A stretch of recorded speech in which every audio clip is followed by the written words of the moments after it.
Kita ada peruntukan masa untuk kembali pada Tuhan. Settle benda itu, kembalilah bekerja mencari dunia. Sebab selepas daripada itu Allah sebut, Fa'idha qudiyat solat, bila settle engkau solat, fantashiru fil ardh, berterbanglah atas muka bumi.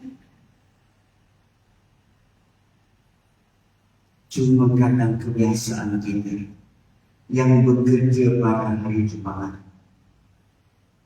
lepas Jumaat dia kerja sudah mula sosok. Dia sudah mula tak serius, tinggal tunggu 4.30 nak check out dan bla. Kadang lepas solat Jumaat langsung tak masuk pejabat.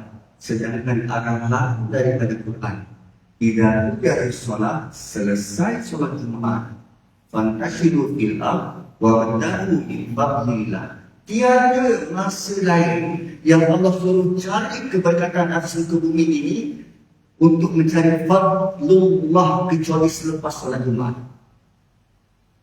Maka berdasarkan ayat inilah ulama-ulama percaya bahawa ada satu tempoh masa selepas daripada solat Jumaat sampai ke waktu asar, waktu yang sangat mustajab doanya. Tapi bayangkan kalau kita kerja sungguh-sungguh untuk wabtaghu min fadlillah, mencari bonus kurniaan luar biasa dari Tuhan. Dan akhirnya Allah kata, Wallahu khairur raziqin. Dialah pemberi rezeki yang terbaik. Sebab lazimnya bila kita kejar dunia, kita mengisbahkan, aku nak cari rezeki. Tapi Allah kata Dia yang memberi rezeki. So kita sebenarnya di dalam dua persimpangan, mahu rezeki, kejar dunia atau kejar Tuhan. Agama ini cuba mahu kita, cuba mengajar kita supaya kita melihat dengan seimbang. Kerja, berusaha, berikhtiar, ya, dalam masa yang sama, tiba masa untuk ingat Tuhan, pergi ingat Tuhan. Settle ingat Tuhan, settle solat, settle khutbah, kembali kerja. Itu je. Tapi manusia kerap menuju kepada dua ekstrim. Artinya ekstrim hanya bekerja sampai ke hari sepatutnya cuti umum pun dipaksa bekerja. Apa yang pesta air itu kita akan orang bekerja. Kontraktor dibayar untuk bekerja. Ada yang sangat ekstrim, aku kena kerja, tak kerja tak dapat duit. Dan ekstrim yang kedua, tak, aku tuju akhirat je, dunia ni lantak je lah. Allah suruh letak di tengah-tengah. Kita bekerja kerana Allah suruh kita kerja, fantashiru fil ardh, Allah suruh bekerja. In the meantime, tetap mahu ingat Allah. Maka seharusnya hari Jumaat menjadi titik perubahan kita untuk tempoh 1 minggu. Jumaat kali ini apa ayat yang aku nak renung daripada imam baca itu? Jumaat kali ini bagaimana aku nak tingkatkan pula takwa aku ni? Tiap-tiap minggu kita jumpa ittaqullah. Takwa itu bagaimana? Orang-orang tua dulu kita pernah pesan pada anak-anak bila nak hantar ke mana-mana, bila kita nak keluar rumah, bila kita nak berjalan. Satu pesan yang semua mak bapak kita pernah pesan pada kita ialah jaga diri. Itulah takwa. Takwa ni jaga diri. Cuba terjemahkan jaga diri. Apa maksud jaga diri? Jangan berbulan orang. Jangan berubah. Jangan buat malu keluarga. Jangan langgar syarat. Jangan langgar peraturan. Jangan jogging anak di muka. Jangan biadab. jangan ambil rasuah, jangan lupa, semua dalam konteks jaga diri. Pergi ke mana-mana, duit jangan simpan-simpan, jangan tunjuk sangat pada orang, nanti kena rompak, jaga diri. Itulah takwa. Pesan yang biasa, tapi sebab dalam bahasa Arab itulah semacam kuih, ini rocket science punya tak. Benda itulah nasihat yang biasa kita dengar dan sepatutnya kita praktik. Dengan kebenaran yang kita nampak hari-hari semakin teruk ni tuan-tuan. Sebab Tuhan itulah yang kita perlu pegang, genggam dan gigit erat-erat. Terutamanya kesempatan kita datang solat Jumaat, dengar khutbah, khatib baca sepotong ayat Quran dengan jelas, dengan baik, dengan betul, catat dan cuba cari apa yang aku perlu faham daripada ayat Quran ini. Selain daripada pesan-pesan khutbah ini. Jika tidak, tuan-tuan, sepanjang hidup kita yang perkara seminggu sekali acara wajib hari raya ini, dia tidak mungkin boleh menggerakkan umat ini keluar daripada bubble, keluar daripada buih-buih di lautan. Jika tidak hanya sekadar mimpi dalam bubble kita sendiri, aku dah jadi baik kot. Maka begitulah, sengaja Allah buat peraturan begini yang tak ada dalam agama lain. Peraturan yang tuan-tuan bila sampai saja masjid, niat iktikaf Allah sudah kira dalam akaun. Berjalan dari rumah sudah kira dalam akaun. Ada sunat, mandi sunat Jumaat. Start daripada subuh tadi, bila niat kita sudah mahu ke masjid hari Jumaat, sudah dikira akaun. Mana ada dalam dunia yang boleh tawarkan begitu ganjarannya. Paling awal datang masjid dapat pahala unta, yang paling akhir etnis dapat telur, sehingga khatib naik atas mimbar. Bila khatib bagi salam, Assalamualaikum warahmatullahi wabarakatuh, malaikat tak keliling tutup buku. Malaikat keliling tutup. Okey, settle untuk minggu ni, minggu depan lah. Sampai macam tu tinggal Allah berikan kopi untuk hari Jumaat ni. So, sepatutnya kita kena ambil kesempatan, terutama bagi anak-anak muda. Anda akan jadi pelapis kepimpinan negara ni. Manfaatkan peluang. Apa lagi idea untuk aku boleh bawa bentuk khutbah Jumaat, cara penyampaian, supaya masyarakat boleh semakin terbimbing dan terbimbing melalui khutbah Jumaat. Wahai kita tak perlu bersusah payah jemput manusia untuk datang. Tak. Allah gerakkan hati manusia datang untuk dengar. Ya. Tuan-tuan dan puan-puan, akhirnya selepas surah Jumu'ah, Allah letak surah Munafiqun. Dan itu bahaya. Ada orang yang kata, ya aku perjuangkan agama. Agama apa yang diperjuangkan? Bagaimana dia bergerak dalam agama? Adakah dia menyatukan seperti mana sebelum surah ini, surah tentang kesatuan? Sebelum surah Jumaat, surah di hujung surah ada kisah Hawariyun yang dia kata, nahnu ansarullah, kamilah pembantu Allah. Lalu kerana perkataan itu dan mereka buktikan dengan usaha, orang Yahudi terpanggil kepada itu. Fa'amanat ta'ifah wa kafarat ta'ifah. Sebahagian beriman, sebahagian tidak beriman.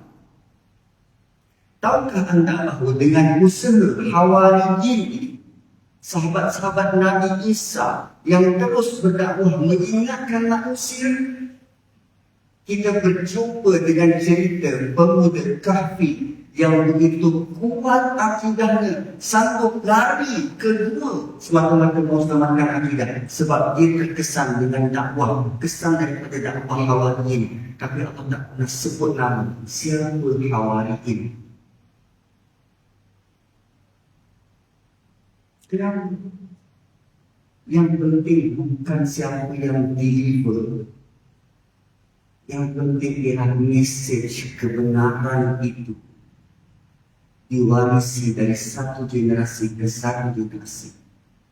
Sebab Nabi berharap pada waktu khutbah terakhir Nabi, aku berharap moga maklumat ini akan memberi kesan. Kalau tidak generasi ini, generasi terakhir itu lebih paham berbanding kamu.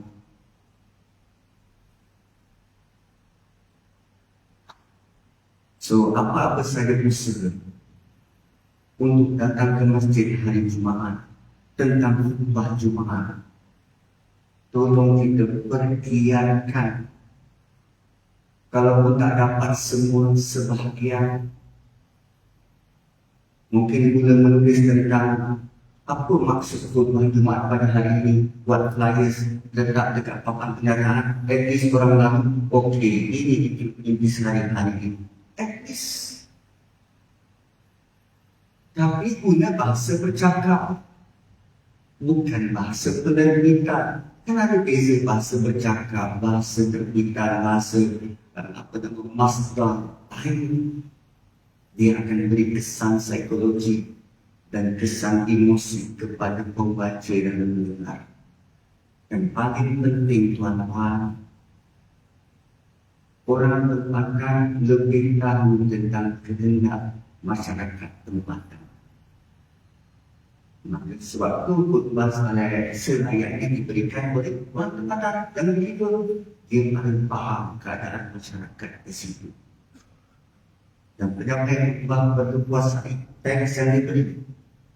Ustaz tak best dulu orang khutbah tak ada teks pun, senang kita deliver. Jangan begitu tuan-tuan. Teks diberi sebab kita ada peraturan dan undang-undang. Mulut manusia ini dengan senang nak cakap, tapi bila dah terlajak mahu mundur susah. Sebab tu ada panduan, ada teks. Teks diberi, cara penyampaian itu lebih utama. Ada orang boleh dapat teks, dia boleh gayakan, sampaikan berita. Ada orang dapat teks, dia boleh bawa dengan gaya bercerita. Maka masing-masing ada gaya tersendiri. Nabi berkali-kali baca khutbah dan bukan setiap kali Nabi naik atas mimbar, mata Nabi merah menyala.